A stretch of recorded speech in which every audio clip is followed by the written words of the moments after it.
Sounds like Bill Gates and Donald Trump may get together for a little covfefe at Mar-a-Lago. I wonder what Haley Stevens makes of this whole story. I'm glad to say the gentlewoman from Michigan is with us, Democratic Congresswoman Haley Stevens. Great to see you, Congresswoman. I hope you had a great Christmas, happy Hanukkah, and the rest. Welcome back to Bloomberg TV and radio. I don't have to go through the whole story again for you here, I'm sure, but a conversation has been prompted over the use of work visas. I'm guessing as a Democrat, you might see this as a positive development. Will H-1Bs and will Dreamers be involved in any debate over border security in this new Congress?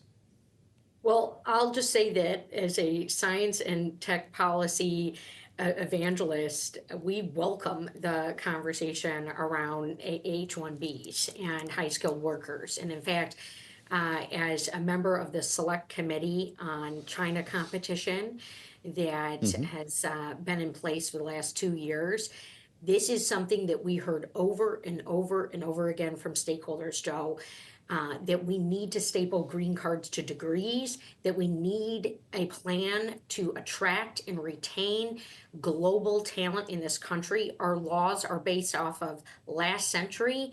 They are holding us back and they are impeding our competitiveness.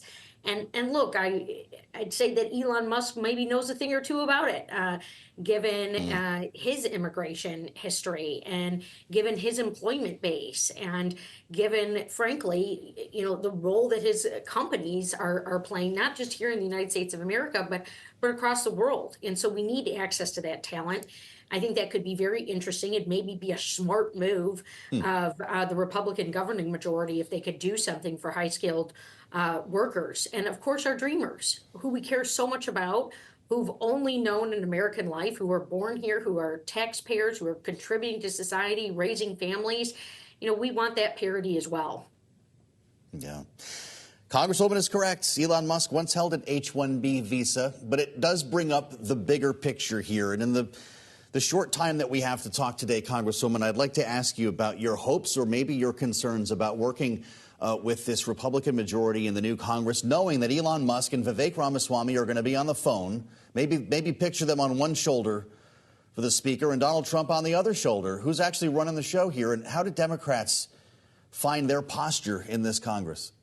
Well, it's certainly a new dynamic. And Trump, President-elect Trump, is the ultimate chameleon.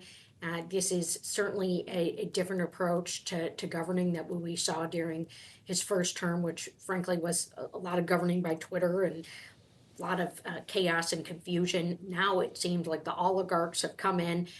Some people, though, with business experience as well. And I'll campaign ferociously, but when it comes to governing, I want to find ways in which we can come together. I'm really hoping that we continue to look at strategic competition, that we look at innovation here in the automotive heartland where I am in Michigan. Our automakers are watching, and they are global, and they need access to the trade policies, the materials, the workforce in order to succeed. We don't need disjointed policy, and frankly, we need an outlook here. So I do plan to use the power of the pen and my abilities in the Congress to advocate for the regional economy that I'm so proud to represent, the hardworking men and women all across Michigan who are contributing to incredible outputs and who are competing against the likes of BYD. There are changes afoot in the auto industry. It is a very aggressive time. We don't need to start unnecessary trade wars at the expense of people's bottom line. And that's something that we're seeing here. So, we got a new dynamic on our hand. Obviously, I'm in a minority party in the House. It's a tight minority. I think they're going to need us on occasion. So I'm going to go for my scraps, and I'm going to make my points.